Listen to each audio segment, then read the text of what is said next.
muddooyinkii dambe waxaa jiray mashaariic horumarineed oo ka socday degmada Cadalle ee gobolka Shabeellada Dhexe taas oo si weyn uga qayb qaadatay horumarka iyo bilicda degmada.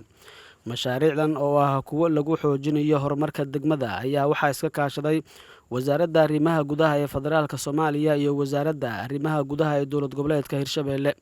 Barnaamijkan ayaa waxaa ka faa'iideysanaya dad badan oo aan horey waxbarasho u haysan, maadaama mashaariicdan ay qayb ka ahaayeen iskuul hoose oo lagu magacaabo Sheekh Axmed Gabayow oo degmadaasi laga hirgeliyey.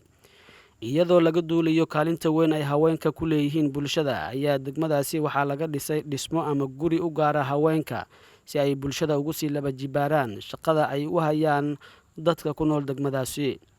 Gudoomiyaha ururka haweenka ee degmada Cadalle, Zakiimo Maxamuud Macalin, ayaa ka hadashay mahadcelin kadib muhiimadda ay u leedahay mashaariicdan laga hirgeliyey degmada Cadalle iyo faa'iidada ay u leedahay sida gaarka ah haweenka ku dhaqan degmadaasi. Horta waa idin mahadceliyaa walaalahayna noo yimiday oo dhinac walbaba ka socda oo guriga noo dhistay oo na soo dhaweysay oo wax badan noo qabatay oo degmada haddana wax badan aan ka sugow hayno inay noo qabato. haddana noo qabteen oo kamid ah intay noo qabteen guriga aan ku jirno iskuul xagga ku yaala xabsiga iyaaba badan oo kale oo ka sugow hayno gurigan qalabayn aan uga sugow hayno dhinac walbaba leh oo haweenku inay ka faa'iideystaan la rabo gabdhaha Soomaaliyeed oo degmada Cadalle ku dhasheen wixii kore iyo wixii yar yarba wixii magaca haween sheegtaba maanta ay raagaceel ilaa Nuur Dogle inta ka dhaxlay waa degmada Cadalle la rabaan inay ka faa'iideystaan annagana aan waalidoontoodii nahay.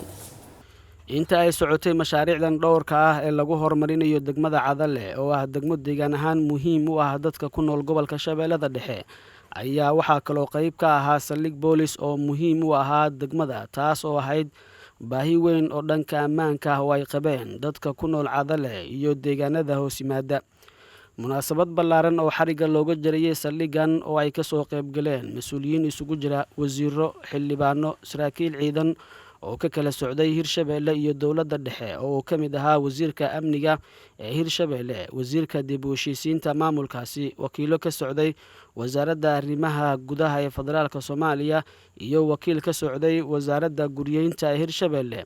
Maamulka degmada martida loo yahay ee Cadalle oo ugu horeeyo gudoomiyaha degmada Cadalle iyo marti sharaf kale, waxaana xariga laga jaray saldhigaasi oo ay ku shaqayn doonaan booliska degmadaasi. Taliyaha saldhigga booliska ee degmada Cadalle gaashaanle dhexe Axmed Maxamed Maxamuud ayaa aad u soo dhaweeyay dhismaha saldhigan, isagoo sheegay in ay aad ugu baahnaayeen maadaama degmadu ay tahay mid bulsho ahaan sii koraysa. runtii aad ugu faraxsanahay sidaa darteed waxaan maamulka Hirshabelle iyo dowladda ka codsanaynaa maadaama ay ka dhiman yihiin waxyaalo yararka ah oo xagga baabuurta iyo qalabaynta waxaan codsanaynaa in sida uu dhaqsaha badan aniga hadii nala saacidi karo nala saacido oo baabuur waayo degmadan baabuur la'aan lama shaqay karo waayo iyo ciidanba in la helo maadaama oo spacekeedu weyn yahay meesha degmadan dhulka ay ku fadhiyaan iyo tuulooyinka ay aad u ballaaran yihiin waxaan codsanaynaa in baabuur la helo iyo ciidan la helaan madaxda ka codsanaya. Dhismaha saldhigan waxaa lagu wareejiyey maamulka Hirshabelle gaar ahaan Wasaaradda Amniga.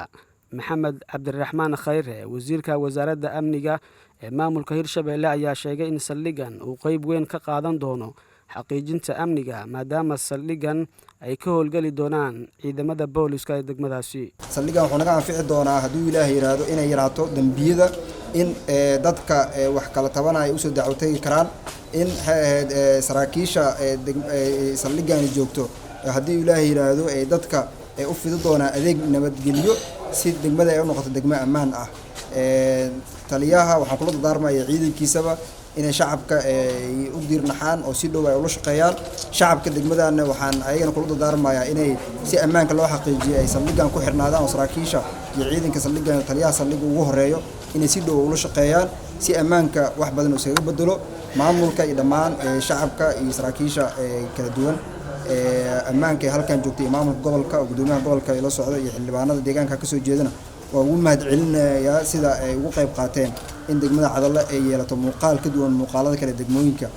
Hirshabelle iyo deegaanka Soomaaliya. Dhinaca kale waxaa degmadaasi laga sameeyay dadaallo ku aadan sidii dib u heshiisiin loo dhaxdhigi lahaa beelo walaalo ah oo ay u dhexaysay colaad saameyn ku yeelatay degmada iyo dadka deegaanka sababtayna khasaare kala duwan waxaana degmada Cadalle lagu qabtay xaflad gogol xaar u ahayd mashruucan loogu magac daray dib u heshiisiinta oo ay soo qabanqaabisay wasaaradda dib u heshiisiinta iyo dib u dejinta ee dowlad goboleedka Hirshabelle. Injineer Cabdikariin Nuur oo ah wasiirka wasaaraddaasi ayaa sharaxaya dhibaatada ay leedahay colaadda iyo barwaaqada laga gaaro nabadda. socdaalkii sanadkii hore bilaabay ilaa iyo hadda aniga aanan ka quusanin maanta aan joogno miro dhalkiisii waxaan rabnaa nabadeyntaas soo bilaabatay sanadkii hore oo aan raadinaynay qaabkii iyo mar uun inaan isku keenno walaalaha wada dagaalsan ayaan waxaan rabnaa inaan ka sii ambaqaadno gogashiina aan keenno degmada Cadalle ee waxaan rabnaa inaad nala qaadaan diyaar muutiin waxaan rabnaa annagoonan qofna culays saarin qofna aanan kalifin in labadii beelood ee walaalaha ahayd wada fadhiistaan meesha hadda ay taagan tahay laga sii ambaqaado la isu tanaasulo wax badan la isu muujiyo iyada oo la fiirinayo jiilka hadda soo korayo oo aanan haysan waxbarasho rasmi ah aanan haysan dhaqaale rasmi ah aanan haysan horumar ay ku tiirsan yihiin iyadoo la fiirinayo waxaan rabnaa inaan wax badan haddii Ilaahay yiraahdo aan ka tanaasulno oo aan fiirino degmada Cadalle haddii ay nabad noqoto iyo tuulooyinkeeda maxaa ku soo kordhi kara maxaan qaban karnaa waxaa hubaal ah oo xaqiiq biyo kama dhibcaan ah haddii maantay aan helno